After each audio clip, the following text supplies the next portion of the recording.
हालांकि ये वायरस बहुत ज्यादा खतरनाक है क्योंकि ये ह्यूमन टू ह्यूमन फैलता है, लेकिन ये इतनी खतरनाक है भी नहीं क्योंकि इससे मौत नहीं होगी।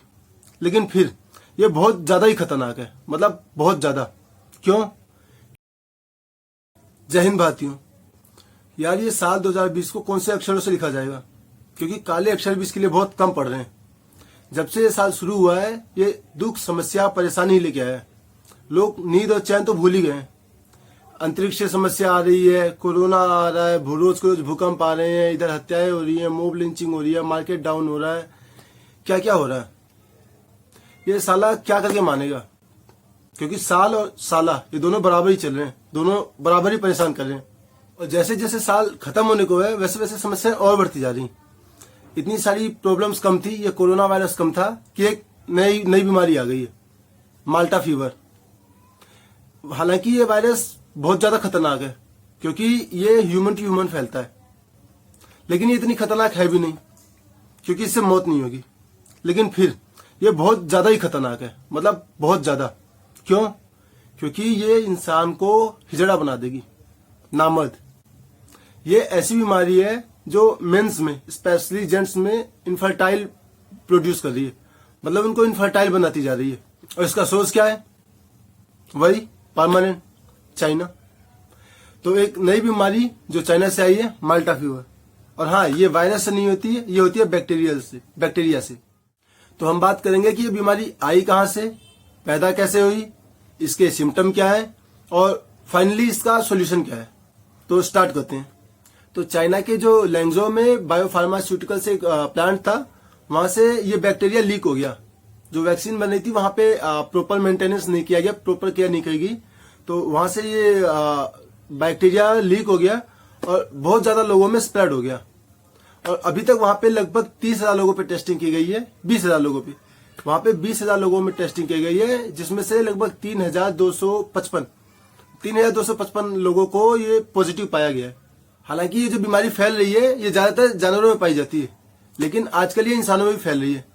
ये जो बीमारी फैल रही है ये ब्रुसेला नाम के बैक्टीरिया से फैलती है। और जो इस बीमारी का मूल नाम है वह है बैक्टीरियोलोसिस। इसी बीमारी के इलाज के लिए वैक्सीन बनाई जा रही थी।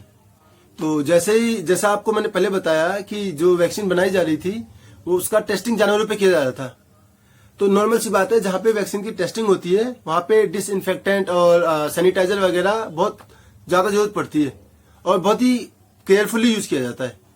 लेकिन वहां पे जो डिसइंफेक्टेंट और सैनिटाइजर यूज किया जा रहा था वो सारी एक्सपायरी डेट के थे, क्योंकि आप जानते हो चाइना का कोई भी काम करेक्ट हो ही नहीं सकता है, उनकी सारी चीजें एक्सपायरी होती हैं। तो जो वो डिसइंफेक्टेंट और सैनिटाइजर यूज कर रहे थे वो सारे एक्सपायर्ड हो चुके थे, तो वो उन्होंने काम करना बंद कर दिया और यहीं से इसका स्प्रेड शुरू हो गया। पहले तो ये कुछ लोगों पे हुआ, फिर धीरे धीरे करते करते ये वहां पे हजारों की संख्या में फैल चुका है। और जैसे जैसे टेस्टिंग बढ़ाते रहेंगे वैसे वैसे इसके पेशेंट और ज्यादा आते रहेंगे और मे भी पॉसिबल है कि ये पूरे कंट्री लेवल पे या फिर इसकी तरह जैसे कोरोना फैला है पूरे वर्ल्ड लेवल पे भी पहुंच जाए। तो इस बीमारी के सिम्टम क्या क्या है, मतलब किसी को कैसे पता चलेगा कि वो इस बीमारी से इन्फेक्टेड हुआ है कि नहीं हुआ है। तो देखो भाई, इसके ना दो तरह के सिम्टम है। एक होता है लॉन्ग टर्म सिम्टम्स और दूसरा होता है शॉर्ट टर्म सिम्टम्स।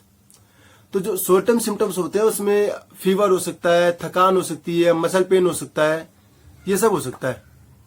और जो लॉन्ग टर्म है उसमें आर्थराइटिस, कॉन्टिन्यूअस फीवर, मतलब लगातार कई दिन तक बुखार हो सकता है, बॉडी के वेरियस पार्ट्स में स्वेलिंग हो सकती है, मतलब सूजन हो सकती है शरीर के विभिन्न अंगों में, और सीने में जलन हो सकती है जिसको एंडोकार्डिटिस भी बोलते हैं शायद।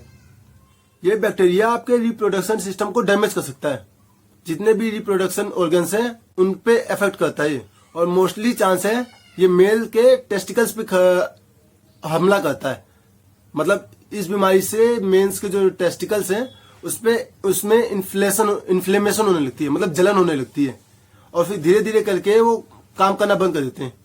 और जैसे ही टेस्टिकल्स काम करना बंद कर देंगे मीन्स यू आर इनफर्टाइल, मतलब ये सीधा नामर्दगी बढ़ाता रहता है। ये बीमारी आपको नामर्द बना सकता है। इसीलिए मैं कह रहा था कि बीमारी खतरनाक नहीं है लेकिन बहुत खतरनाक है। मतलब इससे आपकी मौत तो नहीं होगी लेकिन हो जाएगी। कहने का मतलब है कि आप इनफर्टाइल हो जाएंगे। इसमें प्रॉब्लम पता क्या है? इसमें प्रॉब्लम यह है कि इसके सिम्टम इतने माइल्ड है, स्टार्टिंग में मतलब इतने माइल्ड है कि किसी को पता ही नहीं चलेगा। देख रहे हो ना क्या है वो, फीवर है, थकान है, सर दर्द है, ये नॉर्मली रहता ही है। तो ये बड़ी समस्या है कि इसके आजकल जितनी नई बीमारियां आ रही हैं, जैसे कोरोना भी है, इसके सिम्टम भी है cough and cold, mainly cough and cold ही है स्टार्टिंग में।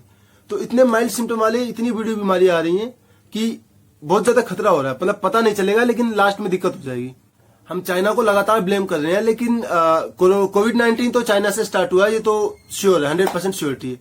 लेकिन जो ये माल्टा डिजीज है, ये चाइना से शुरू नहीं हुआ है। ये जो माल्टा डिजीज है, माल्टा एक कंट्री का नाम है। तो इस डिजीज को माल्टा डिजीज या मेडिटेरेनियन डिजीज क्यों बोलते हैं?